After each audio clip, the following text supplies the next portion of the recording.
For an age, whispers have echoed through London's theatre districts and Hollywood's backlots about a rivalry that defined an entire generation of British acting talent.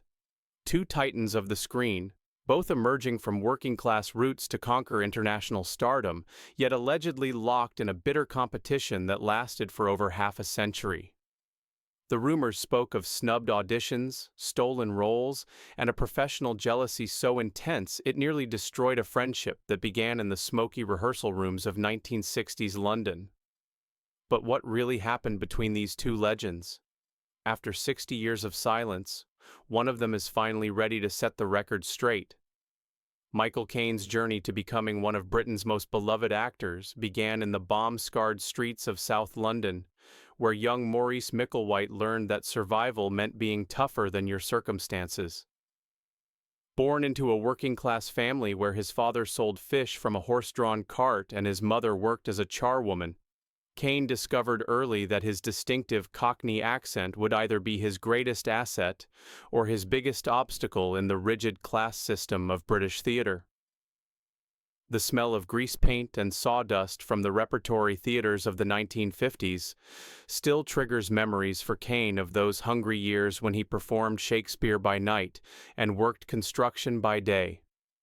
He'd arrive at the theater with cement dust still under his fingernails, transforming himself from laborer to leading man in cramped dressing rooms that reeked of cheap cologne and nervous sweat. Those early struggles shaped not just his work ethic, but his understanding that acting wasn't just about talent. It was about persistence, adaptability, and the willingness to reinvent yourself with each role. His breakthrough came when casting directors finally realized that audiences were hungry for authentic voices, not just refined accents. Zulu marked his first significant film appearance, where he learned to project authority and vulnerability simultaneously while working alongside seasoned professionals who initially questioned whether a Cockney fish seller's son belonged among them. The experience taught him that respect in this business wasn't inherited. It was earned through preparation, professionalism, and the ability to disappear into whatever character the story demanded. Alfie catapulted him to international recognition, establishing him as the thinking woman's heartthrob, and proving that working-class characters could carry major films. The role's success opened doors that had been firmly shut to actors of his background, but it also painted him into a corner that would take years to escape. Critics began expecting him to play variations of the same charming rogue, underestimating his range and ambition to tackle more complex material. Caine's career trajectory reads like a masterclass in longevity and reinvention. The Italian Job showcased his ability to blend action with humor, creating an iconic character whose optimism and ingenuity made him the perfect leader for an impossible heist. The film's enduring popularity proved that audiences connected with his everyman charisma, even when he was attempting the extraordinary. Get Carter revealed a darker, more dangerous side that critics hadn't expected from the charming Alfie. His portrayal of Jack Carter was cold, methodical, and utterly convincing, demonstrating that beneath the affable exterior lay an actor capable of genuine menace. The transformation was so complete that some viewers struggled to reconcile this ruthless character with the lovable rogues they'd grown accustomed to seeing him play. The Man Who Would Be King paired him with Sean Connery in an adventure that tested both actors' ability to carry an epic story across exotic locations. Working in Morocco's blazing heat, Caine discovered new dimensions to his craft while building a friendship with Connery that would last decades. The film's themes of ambition and friendship would later resonate in ways neither actor could have anticipated. His performance in Educating Rita demonstrated his range as he portrayed a disillusioned professor finding new purpose through an unlikely student. The role earned him widespread critical acclaim and an Academy Award nomination, proving he could handle both comedy and drama with equal skill while tackling themes of class, education, and personal transformation that mirrored his own journey. The sound of applause still echoes in Caine's memory from the night he won his first Academy Award for Hannah and Her Sisters, a moment that validated decades of work and silenced critics who had dismissed him as merely a movie star rather than a serious actor. That Oscar night represented more than personal triumph. It marked the acceptance of a new kind of leading man in Hollywood, one who didn't fit the traditional mold but brought authenticity and intelligence to every role. Dirty Rotten Scoundrels allowed him to explore pure comedy alongside Steve Martin, proving that his comic timing was as sharp as his dramatic instincts. The film's success reminded audiences and industry professionals that versatility, not typecasting, had always been Caine's greatest strength. The Cider House Rules brought him his second Academy Award, this time for portraying a compassionate doctor wrestling with moral complexities. His performance captured the character's wisdom and weariness while avoiding the sentimentality that could have undermined the story's impact. At an age when many actors begin accepting lighter roles, Caine demonstrated that his best work might still be ahead of him. The crisp autumn air on the main set of The Cider House Rules reminded Caine of his childhood visits to his grandmother's countryside cottage, where he first discovered books and began dreaming of worlds beyond South London's narrow streets. That sensory memory informed his portrayal of Dr. Larch, a man who found purpose in caring for others while carrying the weight of difficult decisions. His collaboration with Christopher Nolan in Batman Begins, The Dark Knight, and The Dark Knight Rises introduced him to entirely new generations of fans, while proving that age was no barrier to relevance in modern cinema. As Alfred Pennyworth, he brought gravitas and emotional depth to what could have been a thankless supporting role, creating one of the most memorable father figures in recent film history.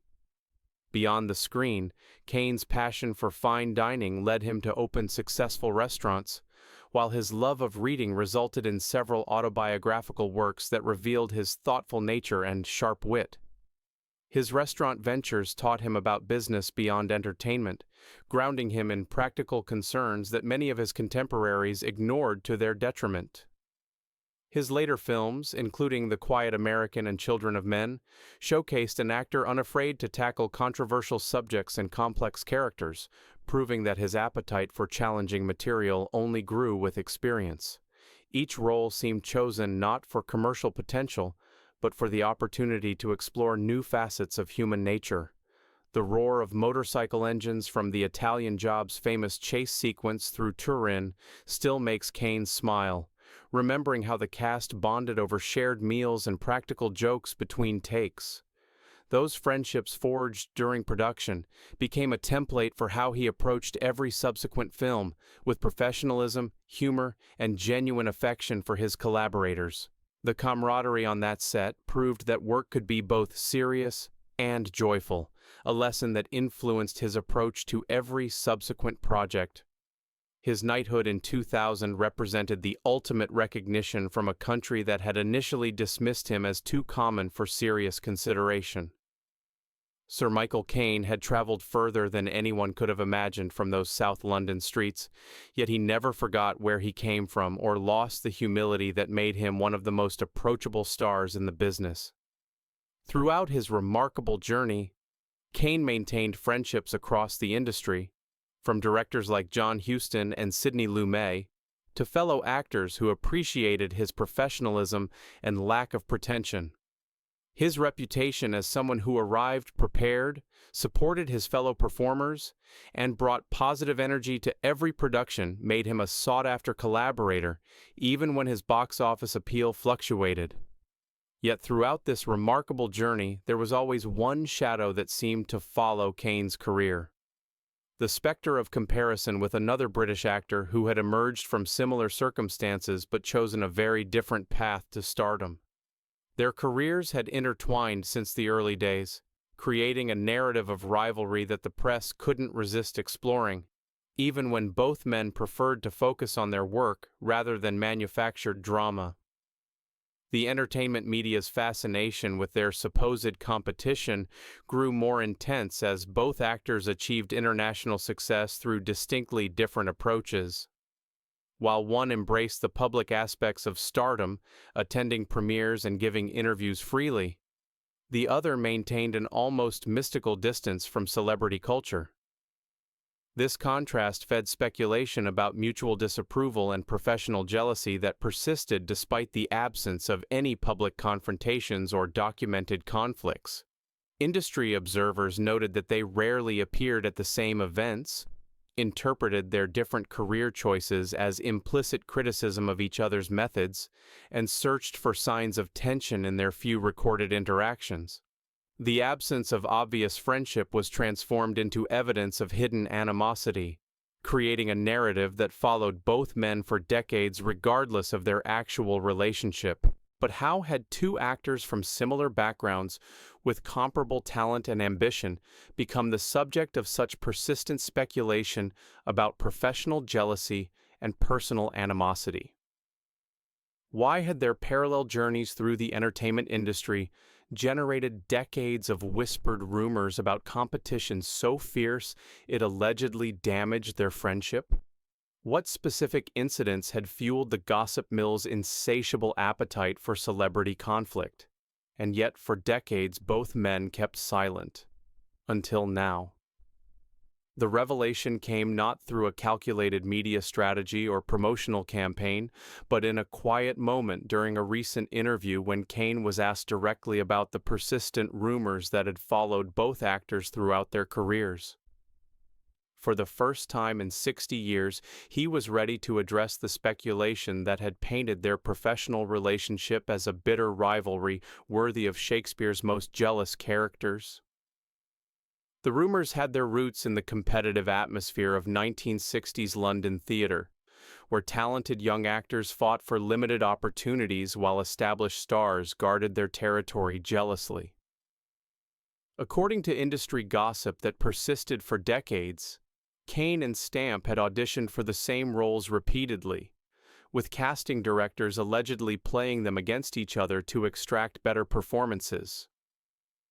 The whispers suggested that their friendship had soured when one consistently won parts the other desperately wanted. Specific incidents became part of the legend, though their accuracy remained questionable. One persistent story claimed that Stamp had been Caine's first choice for a major role in Alfie, only to be passed over at the last minute in favor of his supposed rival. Another tale suggested that Caine had actively campaigned against Stamp for a Hollywood production, using his connections to influence casting decisions. These stories circulated through London's theatrical community, gaining credibility through repetition rather than verification. Magazine headlines from the era fed the narrative with speculation about professional jealousy and personal slights. Entertainment columnists wrote about the Cold War between Britain's hottest acting exports, describing alleged snubs at industry gatherings and interpreting every career move through the lens of their supposed competition. Critics noted their different approaches to fame, one embracing celebrity while the other maintained mysterious distance, and interpreted this as evidence of fundamental disagreements about the nature of stardom itself.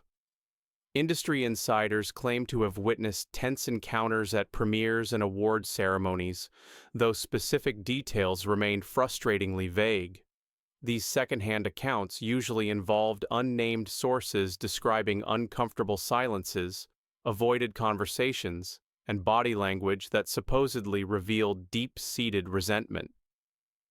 The stories grew more elaborate with each retelling, transforming minor social awkwardness into evidence of profound professional animosity. But here's the twist that challenges everything the rumor mill produced for 6 decades. In his recent candid revelation, Caine described a relationship far more complex and ultimately more human than the tabloid version of professional rivalry. Rather than bitter competitors, they had been young men navigating an industry that seemed designed to pit talented individuals against each other, creating artificial scarcity where collaboration might have served everyone better.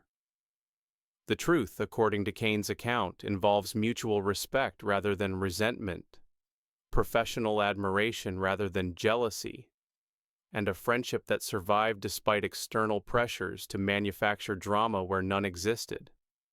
He describes conversations where they discuss the challenges of maintaining authenticity while achieving commercial success, debates about the responsibility that came with their platform, and shared concerns about being typecast based on their backgrounds rather than their abilities. What emerges from Caine's long-awaited perspective is a portrait of two artists who approached their craft differently but never saw each other as enemies. Where observers interpreted professional distance as personal animosity, Caine reveals it was actually mutual understanding that their different temperaments and career strategies didn't require constant public demonstration of friendship to remain valid. The alleged competition for roles, according to Caine, was simply the reality of working in an industry where talented actors inevitably auditioned for similar parts. Rather than creating resentment, these situations often led to conversations about the arbitrary nature of casting decisions and the importance of not taking professional disappointments personally. Both men understood that success in their business often depended on factors beyond talent or preparation, including timing, chemistry with other cast members, and directors' personal preferences.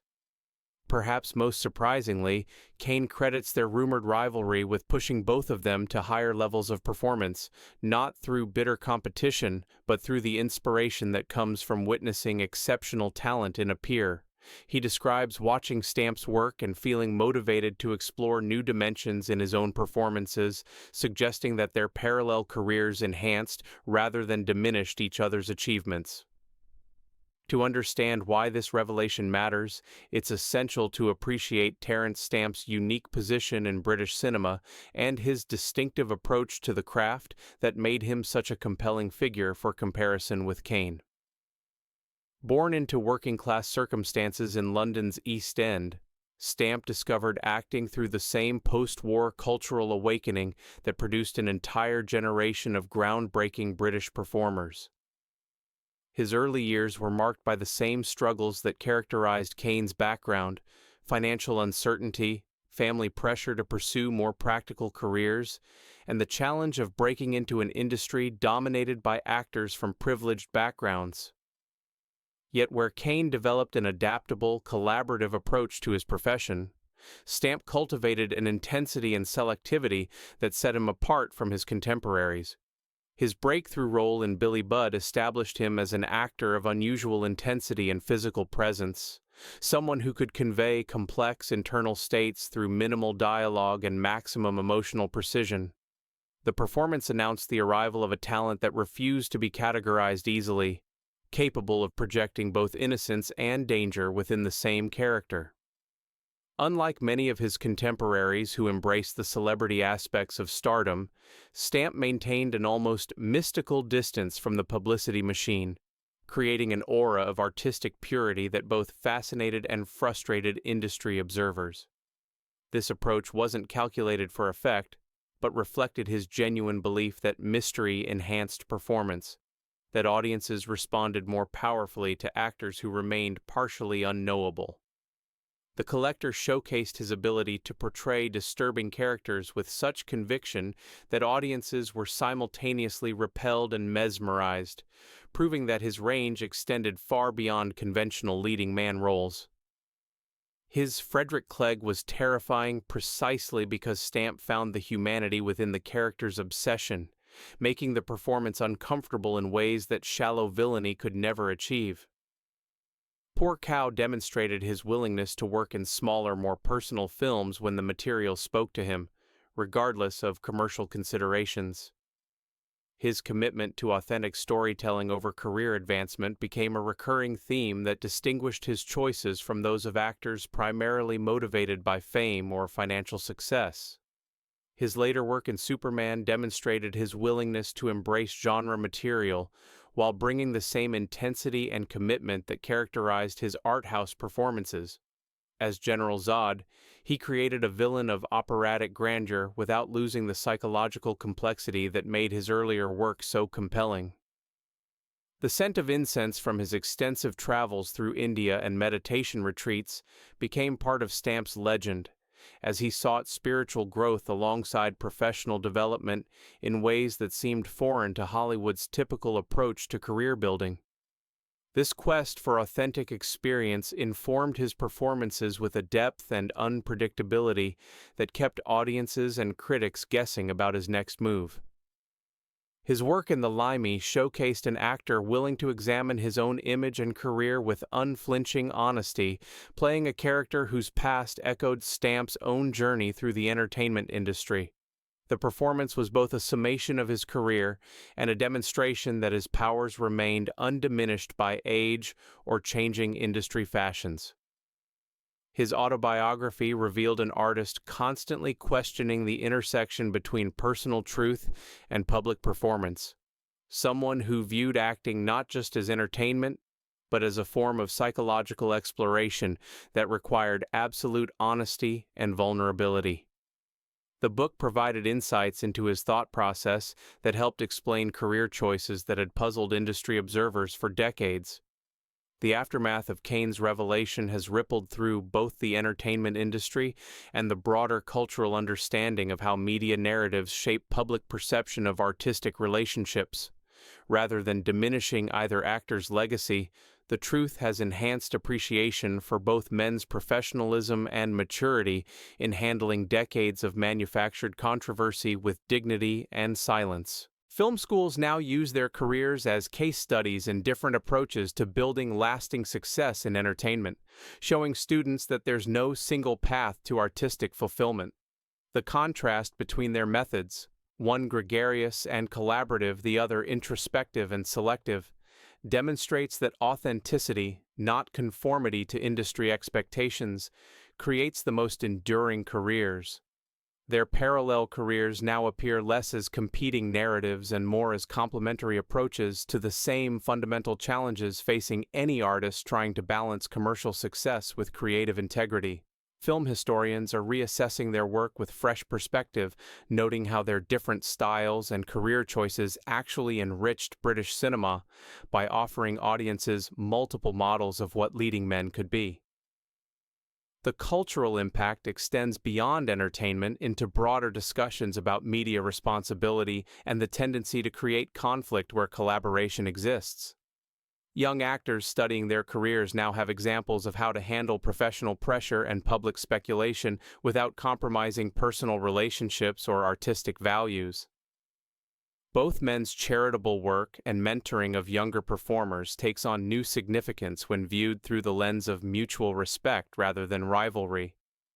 Their individual contributions to preserving British film heritage and supporting emerging talent appear more generous when freed from the narrative of petty competition that had overshadowed their shared commitment to the craft.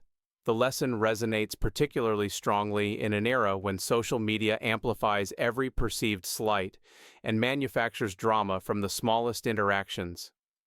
Their example suggests that true professionalism sometimes requires silence in the face of speculation, trusting that time will eventually reveal the truth beneath the rumors. Ultimately, this revelation reminds us that the most compelling stories often involve human complexity rather than simple conflict, suggesting that real relationships between creative individuals are typically more nuanced and supportive than the entertainment press would have us believe. The narrative of rivalry served the media's need for dramatic storylines more than it reflected the actual experience of two professionals navigating similar challenges in their chosen field. After 60 years of speculation, we finally have the truth about one of British cinema's most persistent rumors. Two remarkable actors, similar backgrounds, different approaches, but united by mutual respect and shared commitment to their craft. Sometimes the most dramatic revelation is discovering that drama was never really there at all, that human relationships can survive and even thrive despite external pressures to manufacture conflict where understanding actually exists. What other long-standing Hollywood feuds might dissolve under similar scrutiny? Which legendary rivalries were actually stories of collaboration and mutual admiration disguised by media narratives that preferred conflict to cooperation? If you enjoyed discovering the truth behind this decades-old mystery, Make sure to subscribe for more revelations that challenge everything you thought you knew about your favorite stars, because the real stories behind the headlines are often far more interesting than the manufactured drama we've been fed for generations.